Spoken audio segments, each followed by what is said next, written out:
नमस्कार दोस्तों, आप देख रहे हैं इंडियन न्यूज़ बुक। आज है 13 अक्टूबर 2025। चलिए देखते हैं देश दुनिया की बड़ी खबर।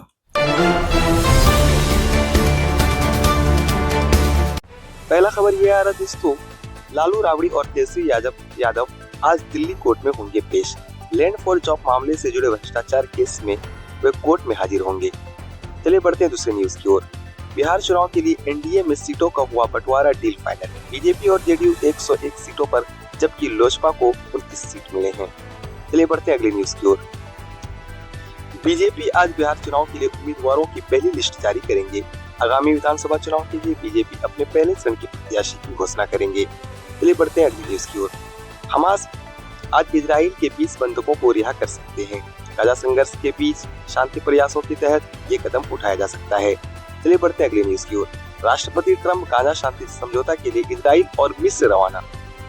वह गाजा पीस एग्रीमेंट पर शांति शिखर सम्मेलन की अध्यक्षता करेंगे। चलिए बढ़ते हैं अगली न्यूज की ओर। ट्रंप ने फिर दावा किया, टैरिफ के जरिए भारत पाकिस्तान संघर्ष 24 घंटे में सुलझा दिया। पूर्व अमेरिका राष्ट्रपति ने एक बार फिर दोनों देशों के बीच विवाद सुलझाने का दावा किया। चलिए बढ़ते हैं अगली न्यूज की ओर। सर्वोच्च न्यायालय वोट चोरी के आरोपी की एसआईटी जांच की मांग वाली याचिका पर सुनवाई करेंगे। सुप्रीम कोर्ट लोकसभा में विपक्ष के नेता द्वारा लगाए गए आरोपों की जांच पर फैसला लेंगे। चलिए बढ़ते अगले न्यूज की ओर। उत्तर प्रदेश के मुख्यमंत्री योगी आदित्यनाथ ने जनता दर्शन में लोगों की शिकायत सुनी। लखनऊ में सीएम योगी ने लोगों की समस्याओं को सुना और अधिकारियों को निर्देश दिया। चलिए बढ़ते अगली न्यूज की ओर। लखनऊ में 1 लाख इनामी बदमाश इनकाउंटर में ढेर। कैब चालक हत्याकांड का मुख्य आरोपी पुलिस मुठभेड़ में मारा गया। मेरठ में, चलिए बढ़ते अगली न्यूज की ओर। मेरठ में 25,000 के इनामी बदमाश शहजाद उर्फ निक्की को भी पुलिस ने मार गिराया।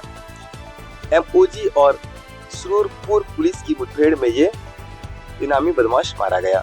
चलिए बढ़ते अगली न्यूज की ओर। मुंबई के कुर्ला पश्चिम इलाके की कई दुकानों में लगी भीषण आग। दमकल की कई गाड़ियां मौके पर पहुंची और आग बुझाने का काम जारी है। चलिए बढ़ते अगले न्यूज की ओर।